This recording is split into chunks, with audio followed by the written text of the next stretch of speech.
सबको जय मसीह की। मैं प्रभु यीशु मसीह के नाम में आपका फिर से स्वागत करता हूँ। आज हमारे चैलेंज का चौथा दिन है और मैं आज आपको रोमियो की किताब उसके 8वें और 28वें वचन से आपसे बात करूँगा, जो कहता है कि जो लोग मसीह से प्रेम करते हैं उनके लिए सब बातें मिलकर भलाई को उत्पन्न करती हैं। यहाँ मैं आपको एक कहानी सुनाना चाहता हूँ जो कि सत्य घटना पर आधारित है।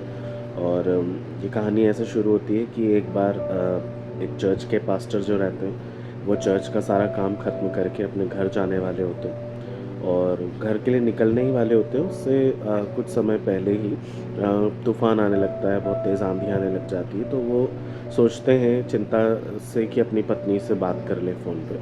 तो वो चर्च में जो उस ज़माने में टेलीफोन्स हुआ करते थे, उस टेलीफोन से वो अपनी पत्नी को फ़ोन लगाते, तो उनकी पत्नी उठाती नहीं है। तो पहली बार फ़ोन लगाते हैं तो नहीं उठाती है, दूसरी बार फ़ोन लगाते हैं तो नहीं उठाती है, तीसरी बार भी फ़ोन लगाते हैं तो नहीं उठाती है। तो थोड़ा-सा उनको अनयूजुअल लगता है कि ये मेरा फ़ोन क्यों नहीं उठा रही है मेरी वाइफ़, कुछ ऐसा तो नहीं हो गया है, कुछ गड़बड़ तो नहीं है। तो वो सोचते हैं कि चलो जब तक मैं अपना ये सब रैप कर लेता हूँ सामान, और फिर मैं निकल ही जाऊँगा और मैं घर पे ही देख लूँगा। पर उनके मन को शांति नहीं मिलती है, तो वो फिर से निकलने से पहले एक बार फिर फ़ोन करते हैं। चौथी बार में जब पत्नी फ़ोन उठाती है तो पूछते हैं कि तुमने 3 बार मैंने फ़ोन किया, तो तुमने मेरा फ़ोन क्यों नहीं उठाया? तो पत्नी बोली कि फ़ोन बजा ही नहीं, तो मुझे पता ही नहीं चला कि आपने फ़ोन किया है। तो कहने लगे चलिए ठीक है। तो वो सारी बातें आई गई हो जाती है और वो भूल जाते हैं इस बात को। फिर संडे सर्विस होती है, संडे सर्विस अब अच्छे से हो जाती है और मंडे के दिन पास्टर को उसी फ़ोन कॉल पर फिर से फ़ोन आता है और सामने से आवाज़ आती है कि हेलो, आपका कॉल आया था, 3 बार आपने मुझे कॉल किया, मैंने रिसीव नहीं किया, आपने मुझे क्यों कॉल किया था, आप कौन हैं?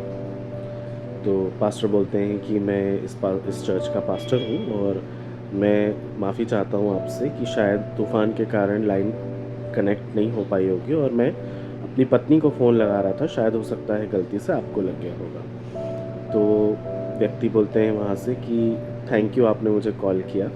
एक्चुअली मैं सैटरडे के दिन इतना निराश था कि मैं अपने जीवन को ख़त्म करने की ही सोच रहा था। पर ख़त्म करने से पहले मैंने परमेश्वर से प्रार्थना की कि हे परमेश्वर, यदि तू मुझसे प्रेम करता है तो मुझे कोई साइन दे। और 3 बार रिंग बजी। जैसे ही मैंने पहली बार देखा, उसमें लिखा हुआ था गॉड ऑलमाइटी। जो कॉलर आईडी है उस पर लिखा हुआ था गॉड गॉड ऑलमाइटी। और मैं इतना डर गया कि मैं रिस्पॉन्ड नहीं कर पाया और मैंने अपना वो विचार त्याग दिया। और पास्टर, मैं आपसे मिलना चाहता हूँ और आपके चर्च में मैं आना चाहता हूँ। उस दिन से लेकर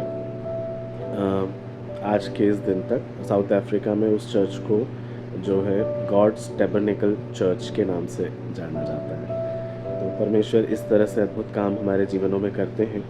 मैं इस वचन से आपको सिर्फ यही बताना चाहता हूँ कि परमेश्वर आपसे बहुत प्यार करते हैं और जो लोग परमेश्वर से प्यार करते हैं उनके लिए किसी भी परिस्थिति में वो कुछ भी चमत्कारी कर सकता है। आपको सिर्फ करना इतना है कि उस पर विश्वास करना है। प्रियो, प्रभु यीशु मसीह आपसे बहुत प्यार करते हैं, वो आज आपको बुलाते हैं। एक बार उनके पास ज़रूर आइए, प्रार्थना कीजिए और देखिए आपके जीवन में अद्भुत काम होने लगेंगे। आपको अद्भुत शांति ज़रूर मिलेगी। Praise the Lord. प्रभु आपको बहुत आशीष दे।